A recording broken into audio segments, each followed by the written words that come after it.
job. He was a stiff competition, and he repels very well also.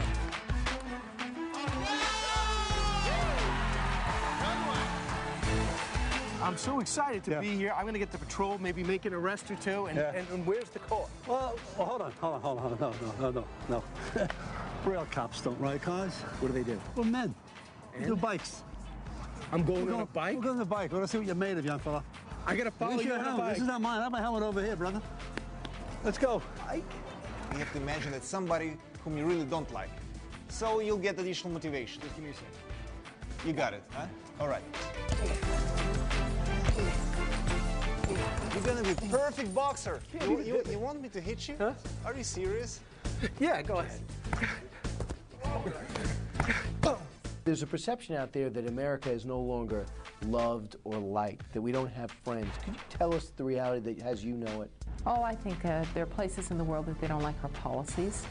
But that's always been the case. I remember when Ronald Reagan was in office, there were 1 million people in the streets of Europe protesting because President Reagan had decided to deploy missiles in Europe. You said you came to America because you wanted to succeed. You felt that Europe was too socialized.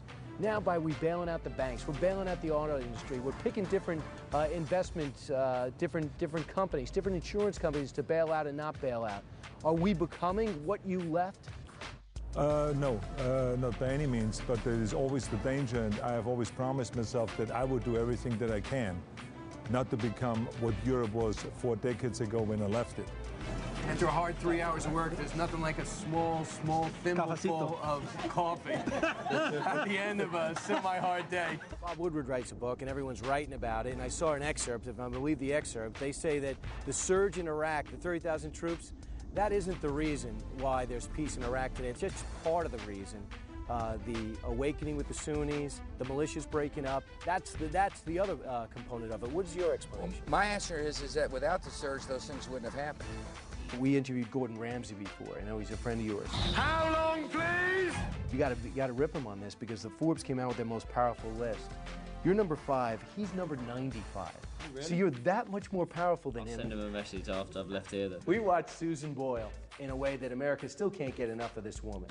Tell me what was going on when she walked out and then when she started singing. You look moved. We are all guilty of judging somebody by the way they look, or their posture, or their body language, or their character. And I totally and utterly misjudged this person. The karate guy comes over, puts a hole in the wall. Suddenly the picture looks good right in here. There you go, honey. It's more art for the house. Right, that's what I'm thinking. Exactly. It's a very entertaining show, though, as I'm being strangled by the goat and the sheep. Yeah, it's appropriately on DIY Tuesday nights at 10. Okay, it's a fabulous show. Great to have you today. Thank you. You have destroyed our studio. Oh my! He's become a ram. Brian. He's banging the sheep. All right. MacArthur talked about it. Patton talked about it. Eisenhower did it. Went from the uniform to the Oval Office. You ever think about that? No, I don't. And I have often said that Sherman had it right, and he emphatically said no.